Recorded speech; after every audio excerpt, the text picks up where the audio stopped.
From the 809 Restaurant and Lounge in the heart of Inwood, New York City, welcome to Inwood Artworks On Air, where we meet the musicians, filmmakers, writers and theater makers, and visual artists of all stripes who make their home in what we affectionately call Upstate Manhattan.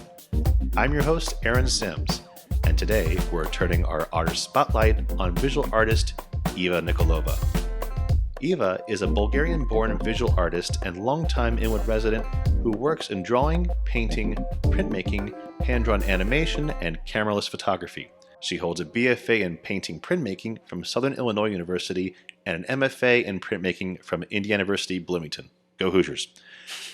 Her work, which is in the permanent collections of the Temple University, the Amity Art Foundation, Manhattan Graphic Center, Arkansas State University, and the Kimmel Harding Nestlin Center for the Arts, has been exhibited nationally as well as in Germany, England, Canada, Scotland, and India.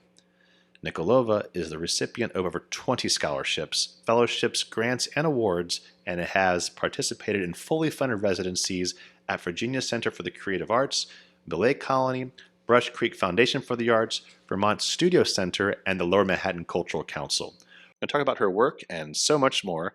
But first, Eva, let me welcome you to Inwood Artworks On Air. Oh, thanks, Aaron. It's great to be here. So, how have you been? It's been a while since we've actually been able to be in the same room together. How are things faring for you right now? I really can't complain. I think I've been rather lucky. Given everything that was going on. In March, I had COVID, but I got over it. Kind of within the month. I lost some of my work, but then I gained more work. So I've been busy, and I really can't complain. Just balancing it out the Right, best you can. exactly. Yes. So compared to many people that I know, I've done okay. Well, I think you do more than okay. You've been working consistently. Every time I try to get a hold of you, you have another job or another project you're working on. So I want to dive right in. About the type of work that you work on, because you work in multiple mediums, which I think is, people think, well, you're an artist, you can do anything. Well, not every artist works in every medium, but there's one medium I mentioned earlier that the layman listener might not be so familiar with, and it might sound a bit confusing or even impossible. Can you tell us a little bit about how one creates cameraless photography? Yes, so you are right that I do work in multiple media. I work in I've dabbled in animation, painting, drawing, printmaking, but fundamentally, for me, drawing is the lens through which I approach everything. But though procedurally, I'm very much a printmaker. That's what I was trained in, and for me, printmaking. Is that it's a general umbrella term that includes a lot of different processes and techniques within it, but overall I think printmakers kind of share that spirit of experimentation and let me try this, see what happens, and that's how I approach photography. It's kind of like drawing on the one hand, on the other hand it's printmaking. And what drew me to chemigrams, I can maybe later get into that of, why it kind of fits my concerns, which I really didn't realize in the very beginning. But it really combines the orthographic medium or process of drawing and then, kind of the supposedly objective process of photography. So what chemigrams involve is that they are, they're indisputably photographs because they're made with photographic materials. You have light-sensitive paper, and then you change that light-sensitive paper by exposing it to darkroom chemistry, developer and fixer. But you're doing that not through a camera, so there's no lens, there's no enlarger, there's no negative involved. You're doing it by directly applying the darkroom chemistry onto it. So you are painting or you're drawing onto the light-sensitive surface, and in that sense, you're making a drawing, which is a photograph. Confusing, I know, but that's also what makes it very thrilling. Now, where printmaking comes in is that in order to give structure to the image, you do that through the application of resists. And, that's a concept that comes from printmaking. So basically, you can use all these various substances and, there's no, the only rule is that they resist the chemistry and they erode in particular ways. So you can use, I've used lipstick, I've used honey, peanut butter, I've gone to residencies and asked them not to clear out the fridge so that I can, see what's there. Sure.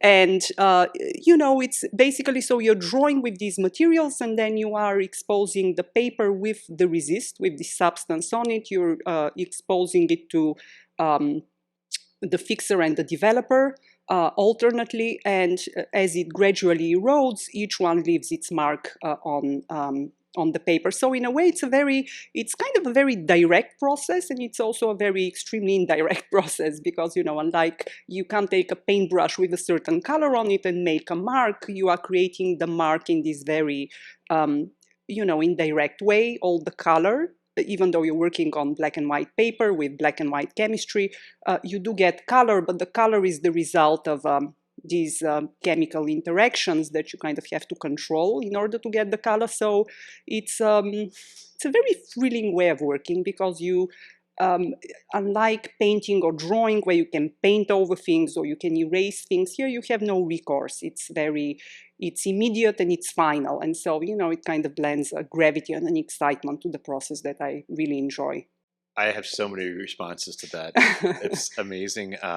First off, you bring up that it's a chemical reaction in many ways. So you're a bit of a scientist when it comes more to like an alchemist, not really a Yeah. scientist. I mean, I really know nothing about chemistry. It's, I was told not to do certain things because they may lead to, fatal explosions or emissions of, deadly gases. And I follow those rules. But, I can't say I understand what's going on at the chemical level necessarily. So...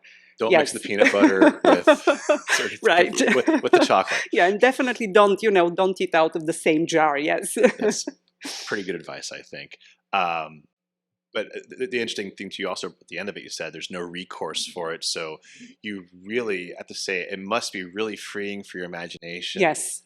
To kind of let go a little bit because there's such control in drawing and printmaking, and there's a lot less control when you're dealing with chemical substances that perhaps your intention didn't lead you to some places, but maybe where it did lead you is something more revealing and perhaps that unlocked some other ideas you had for the particular image you're working on.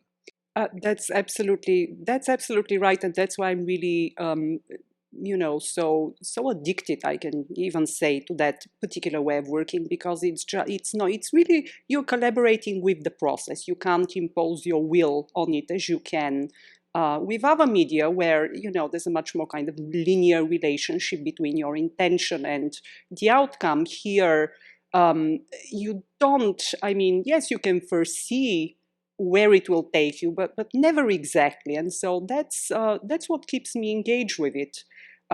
It's always new. It's exciting. I mean, I cannot visualize exactly what I'll have, and yes, it does lead me to other places.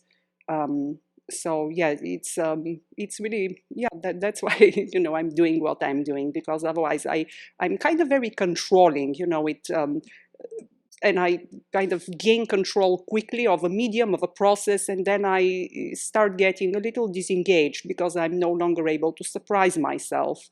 And it becomes more intellectual and it's not as sensual as it was in the beginning. Whereas with alternative photography, I find that, I can retain that sense of initial excitement, throughout. I've been working with chemigrams now for about 10 years.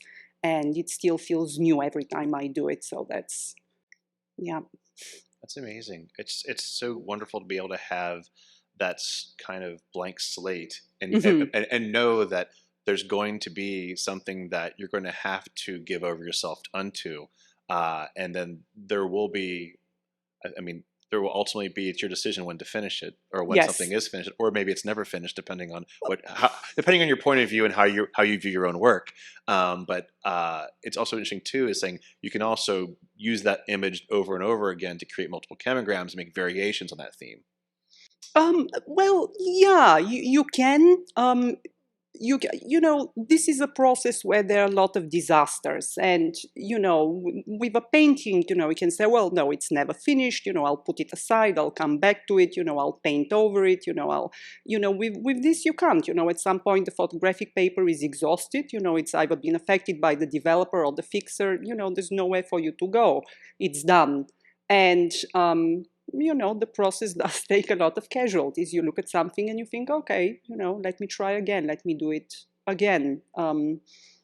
But instead of seeing it as failure, if you see that as part of the process, then, it really shouldn't bother you. Right. Although, I teach workshops on this, and some people take to it and absolutely love it and get hooked on it, as I did, and other people absolutely hate it. It's very much a matter of, what your artistic temperament is, and they say, oh, this has been the most frustrating thing I've never, ever done. I will never do this again. And I say, okay, well, now you know. Well, absolutely. And that's kind of what I was getting at, too, by creating, like, there is a finiteness to working in cameragram and working in camera photography. Instead, you can start over again and make a series of different things. Right. But yes, unlike painting and drawing, where it's like, well, you can keep endlessly. Right. Maybe it'll never be finished. But yeah, it'll force you to be finished. You can start over again. And sometimes rather quickly, yes. but that's, the single piece, but then, it's, you can do just an endless, you can, there's no limit to the number of tries that you can make, right? Yeah. So that's never finished. But yes, each particular piece can sometimes just, head towards disaster very quickly. Yeah. And so where are you heading right now? Are you still working in cameragram? Where are you back to more traditional printmaking? What's your focus at the moment? Well, so before the pandemic, I was working with another process, which is again an alternative photographic process, and that's a combination of two 19th century processes. One is the cliché vert, and the other one is bleach etching, mordensage.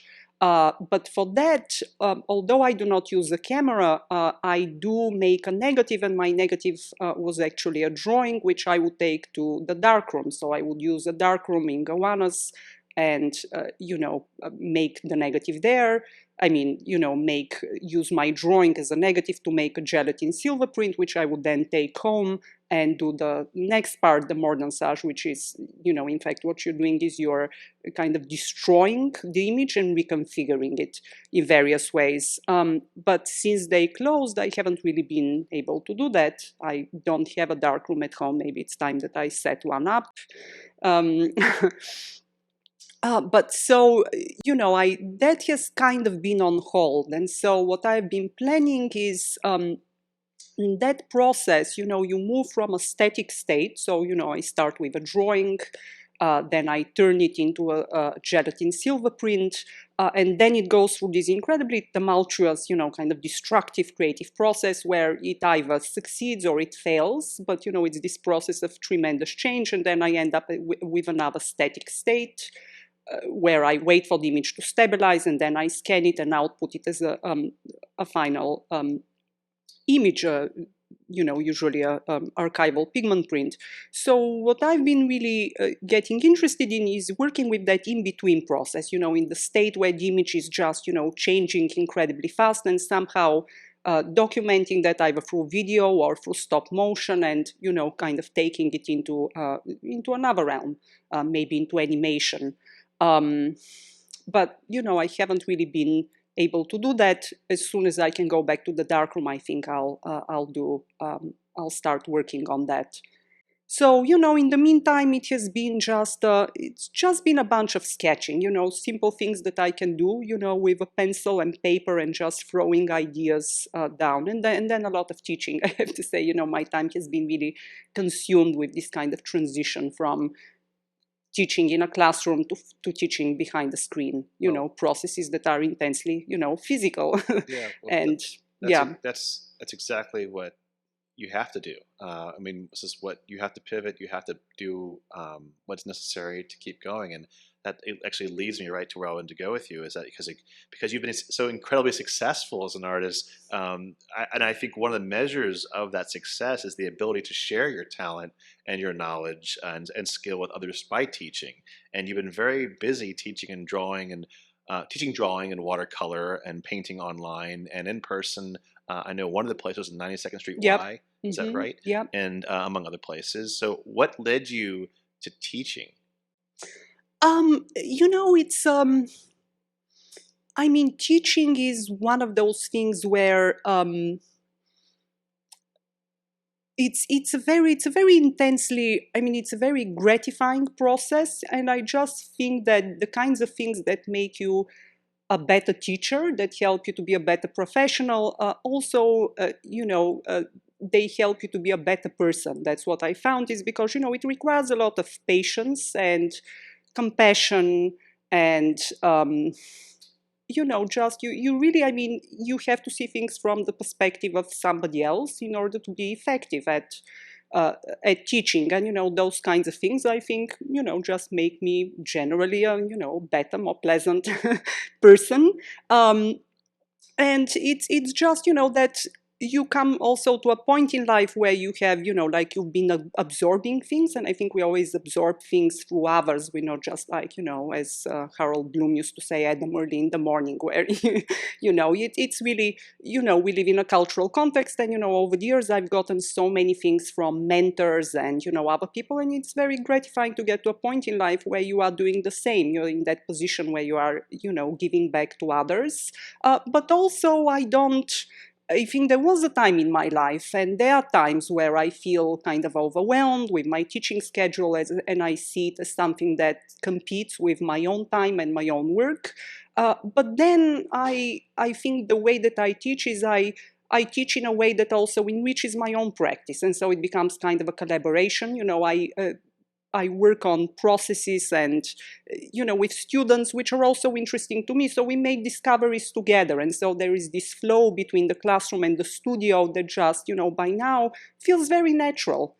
So it's, I think it's a really wonderful way to, as far as having a job, I think it's about as good as it gets for me. That's wonderful. I tell you, you know, it's all about connectivity right now in many ways, and teaching is. Say, I'm one myself who came through an apprentice program. I'll say, in many ways, people know me. I'm still apprenticing in this life, Well, we all are, and yeah. I'm a lifelong learner, as I say, and I think it's wonderful that you're so generous. But the thing is, you're not only you're generous, you have the ability to connect, which I think is really important, which is indicative of your students and how often and how much you are in demand. So in this online era, you kind of alluded to earlier. Um, how successful have you found teaching online and creating that connectivity and landing those thoughts on your students and having that verified? Are you able to connect with them? I know this is a universal problem or challenge, I'll say, not problem so much, but challenge by not being in the same room.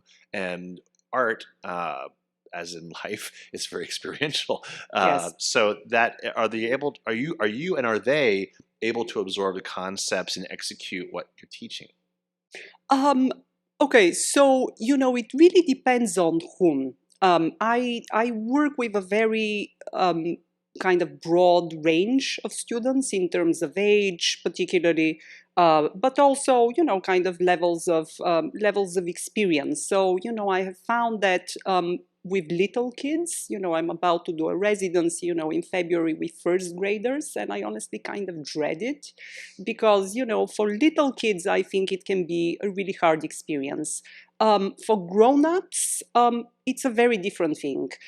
For artists with disabilities, it can be a very hard experience, kind of having, all the inputs that you would have in a studio, all that kind of like the physical and, the sensual, whatever surrounds you to be taken away, can be very hard. So, for beginners, it's much harder than it is for people who are advanced. It has worked extremely well with my advanced students where, like the teaching really consists in critique mostly. So, they're making work in real time. And, from time to time, I kind of peek behind their backs, but, they're sending me as they're painting, they're sending me images. We put the images up on the screen and we discuss them, right? So and so with that, it has been, it's been great. It's been really wonderful. In a way, it has almost been better than in the classroom. For some things, actually, it has been bad. It has been amazing when you teach perspective. I have amazing, just so precise control over what people are seeing. I can see exactly on my screen what their point of view is in relation to what I'm showing them. And, so for some limited things, it has been even better than in real life, but it's obviously not the same. We've all made the transition. In the beginning, it almost seemed like an impossible task. I mean, I remember the first time I would do it, I thought, how is this going to work? This is just absurd. But by now, it feels really seamless, and I'm able to incorporate a lot more material into the teaching that I wasn't doing before. So, for example, because you're at the computer and, like Zoom is, it's kind of like a not medium, but a platform that's made for presentations, it works great for that. So I'm able to incorporate a lot of historical references. So, we kind of like dwell into, art history a lot. And, they always have, my students, I provide them context for their work in terms of contemporary work, historical work. So that has been great. But, the limitation is obviously everybody's individual environment. I have no control over that. I can go into an institution, set up a classroom in the best way that I think will work for people. I can't really do that with people's homes. I have no control over the kind of light that they have, the kind of, so it's, yeah, what can I tell you? It has worked. Actually, it has worked a lot better than I thought. And, my mentor, Doug Collins, when I was starting to teach, I think the first week when I had to make the transition from the physical classroom to the virtual one, and I said, how is this going to work? This is so hopeless. And he said, oh, I just saw somebody, like teaching swimming lessons online. So just remember that. And I thought, oh, okay. Well, if you can teach swimming, you can teach art. I can do it. And it has worked. It has actually worked quite well. And also, the wonderful thing is that yes, it does restrict access for some people because not everybody has access to technology. That has been a big issue when I've worked with the elderly. But, I also have students now who are in California, in Canada, so in Europe. So it does open up access, to others, like physical space becomes a non-issue. So what are your feelings about the physical space virtually about exhibiting art? So, because artists have for a long time, you have your own webpage, many artists have had their own webpage, but you see galleries now going online more. And also museums, of course, are doing walking tours of their wings and special exhibitions. So I was curious if you have seen or have had yourself any success of virtual exhibitions. So, I don't think the two will ever be interchangeable experiences, but I think we are ready now for, encountering artwork in just the virtual realm, because we've been doing it for such a long time. I know the work of so many artists that I've never ever seen in person, and I kind of consider myself to be familiar with their body of work, even though, all I've seen is like, kind of, JPEGs of their work. So, um, I think that's a great thing. I think it has pushed galleries and museums, to work harder on presenting artwork, which, let's face it, not everybody has the resources, to travel to, like all the art fairs and, see work. So I think that's a really wonderful thing. And, I know there has been some resistance, in certain quarters because the institutions are, by definition, a little conservative, and, they kind of cater to their client base. All the collectors have not been thrilled, to spend a lot of money on, a virtual image. But I think that has been a positive thing. If it wasn't for the circumstances that obviously lead us to have to do that, I think it's a great thing. let me see, have I myself had success with that? I don't think. I mean, I've been part of online exhibitions before the pandemic hit. And, I've had people contact me, after those. So no, I think it's a great thing. I think artists should really welcome, anything that allows them to um, show their work, Well, you know. yeah, I think you're going right where I agree with you in the sense of that, I think the engagement is there with the public. Like we've primed them for a very long Yeah, time with, like I said, artists have had their own web pages yeah. since the mid 90s, HTML wise at least. We're- Yes. I remember those days. Do you? And up through the WordPress and the fancy whatever you have these days to augment the bells and whistles, so to speak. But I think what might be interesting to maybe note is that there is a bit of resistance in the collectors, but I also think that there's a little resistance from the artists as well. Perhaps being represented by a gallery or certain galleries they're not so dependent anymore because of this do-it-yourself culture that Yes. has been, I'll just say, encouraged by the pandemic. If there's a silver lining to it, right? Yes. Yeah. So I hope perhaps that'll mean more money in artists' pockets. Unfortunately, it calls on the artist to be more of their own salesperson. Yeah, and we're not good at that, Aaron. That's why we need you. I'll do my best.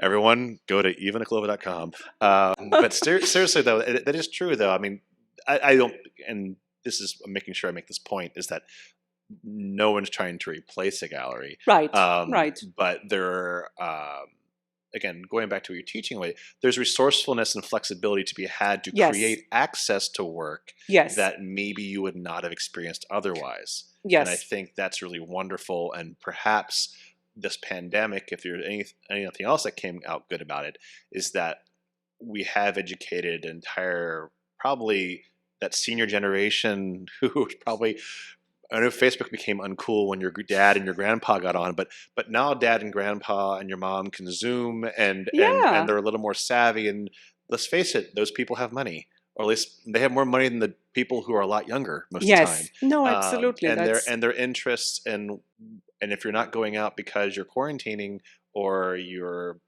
just trying to be safe, let's face it, people spend way too much money online, and let's hope they put money into the do-it-yourself small business support local artist Yes. movement. So hopefully that can bring people, hopefully, to this podcast, and also people to the artists who are deserving of their patronage. Yeah, no, I totally agree. I think anything that enlarges the audience for art is a good thing. It's to be encouraged, and it's nothing will replace the experience of going to a gallery, a museum, a storefront, whatever, and encountering the work in person. That will always be there. But I'm also looking at my teaching. I know that when the Y opens back up, my students will go back to their classes. But my students who are um, in other parts of the country or, overseas, I'll keep seeing them online. And so, that only increases the access for some people. And I think it's the same thing with, I don't think like the Met all of a sudden will empty out and nobody will go there because they can see the work online. No, it's just something in addition to. Well, you haven't been traveling to the Y. You haven't been going to the Met. You've been going around Inwood for the most part recently, because I've seen you about, and as most of us have gone very short distances, perhaps to the supermarket and back for a while. I'm just wondering now, and also you can talk about, because you're a longtime resident here as well. I'm curious. This neighborhood of Northern Manhattan has a lot of character. It's what I'm curious what drew you here as a person, because that's where it all comes from. And also, if this crazy uptown world, I'm curious how it finds its way into your work, if it does at all. So the first time I saw New York, the first time I came to New York was in 2003, and I will never forget, like driving on the George Washington Bridge and, ending up in Washington Heights, and I thought, this is the most wonderful place on earth. I mean, so far I'd lived in, I'd lived in the Midwest. That's where I went to school. And I always thought, where is the town? Where is the city? I hadn't, because these are very small places, and it's very different from, my experience coming from Europe, where things are kind of, they're kind of dense. Even if you live in a small city, it still feels kind of crowded, and there are people everywhere. And so the first time that I saw New York, I saw Washington Heights, and I thought, this is it, finally I've arrived in America, this is where, I want to be always. And I've, that feeling has never changed. I kind of think of, New York as my boyfriend, because, I'm so in love still, after all this time. It's, and it's, I mean, it's, the neighborhood is it's lively, it's vibrant.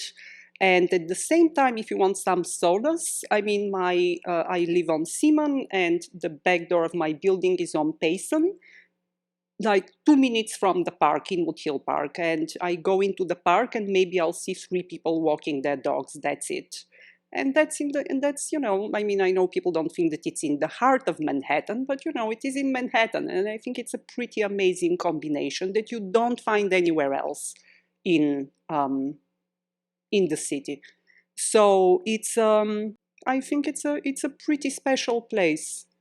I, worry sometimes, Aaron, that you promote it so much, and I think, oh my God, it's going to get so overrun. We should really keep this a secret. It's not in our interest. We're going to cut this interview short right now. Matter of fact, we're never going to publish it. Well, I listen. It's, as anything else, I think it's about the people here too. Yes. The many boyfriends, perhaps, or the other attributes of your boyfriend. And this is the reason, as you know, is that the reason why I started Inwood Artworks is because of the people in Northern Manhattan. Yes. I mean, I was here also. I came here in 2003, and oddly enough, different boat from the Midwest, from Cincinnati, and I also fell in love with it, and particularly in Inwood, and I was like, wow, there's so many incredible people. Yeah.